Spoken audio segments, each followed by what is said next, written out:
One thing about Donald Trump, he's always consistent, Natalie. We've discussed tariffs before, and you mentioned that when you worked for Peter Navarro, the importance that he and Trump place on putting an end to what they believe to be the cheating by communist China. I guess it's China today, it was Japan back in the 80s.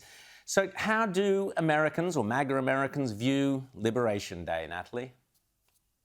I think wonderfully. I think just like they're the tariffs, it's really a sanction on the globalist ideology that has plagued this country for decades, and all these people who are apoplectic over the stock market. I missed those people caring about working class Americans, seeing their wages being absolutely decimated by free trade, by these horrific trade deals that Wall Street in turn profited off of and benefited from. But like you alluded to, there's also the national security component to it, the supply chain component, where we shouldn't be reliant on the Chinese Communist Party, which is hostile and has declared a people's war against us for whether it's medication, critical minerals, you name it. This is a step actually putting the American people first and not just big business.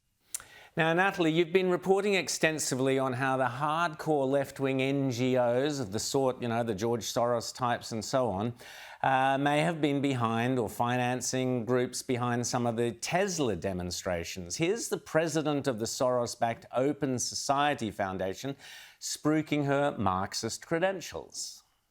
In this moment of volatile transition, many have turned to this Antonio's memorable quote: "The old is dying, but the new is not yet born." So the task ahead of us is now to discover a new moral imagination. Where are the people with the creativity that can shape, design, and build a new world that is yet to emerge? And we see the persistent power of human rights litigation, whether it's the South African government going to the ICJ or US lawyers that are stepping up to challenge the new administration's slew of executive orders.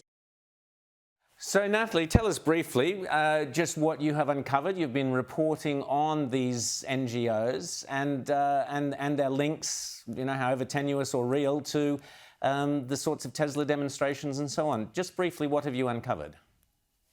Sure. Well, I think for them to admit that they're following the lead of the godfather of what cultural Marxism, Anthony Gramsci, that sort of makes the case right there that these people are extremely radical, far left activists. But the Open Society Foundation is one of the top funders of a group called Indivisible, which here in the United States is responsible for organizing massive countrywide Tesla protests. And they've offered on their website, as I've uncovered, up to $200 reimbursements for these protesters, and in some cases up to $1,500 for these groups that are hosting community events. They like the idea that this is all organic, but it's not. It's funded by the same far left people that have opposed Donald Trump for years.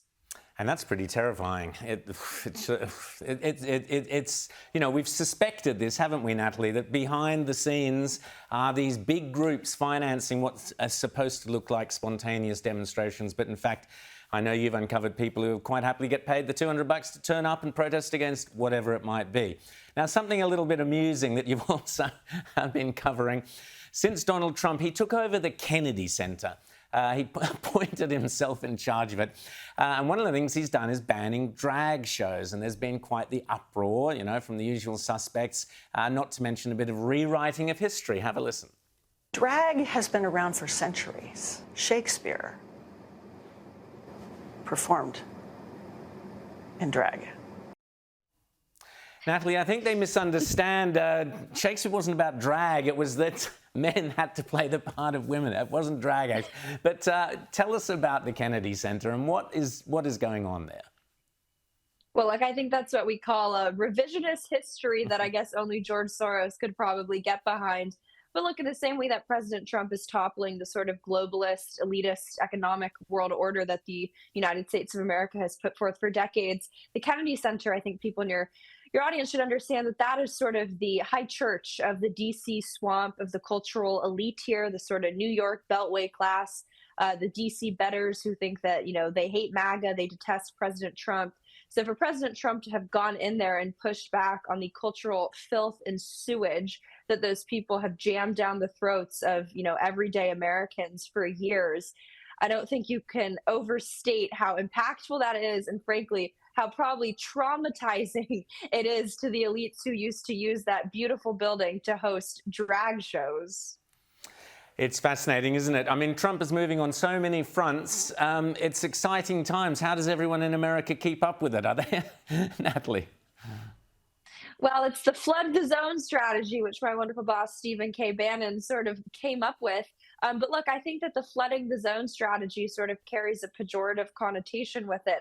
I think what it really is that the Trump administration has to work overtime to fix the errors, mishaps, and most importantly, intentional destruction of this country, right? When you have an open border, 10 million plus people let in, horrific trade deals, horrific Afghanistan withdrawals, horrific bungled Middle East peace plans. Of course, President Trump is going to have full spectrum dominance and focus on every single issue with haste, because the Biden regime left this country in such shambles that they have to flood the zone. It's the only chance that we have to actually save this country.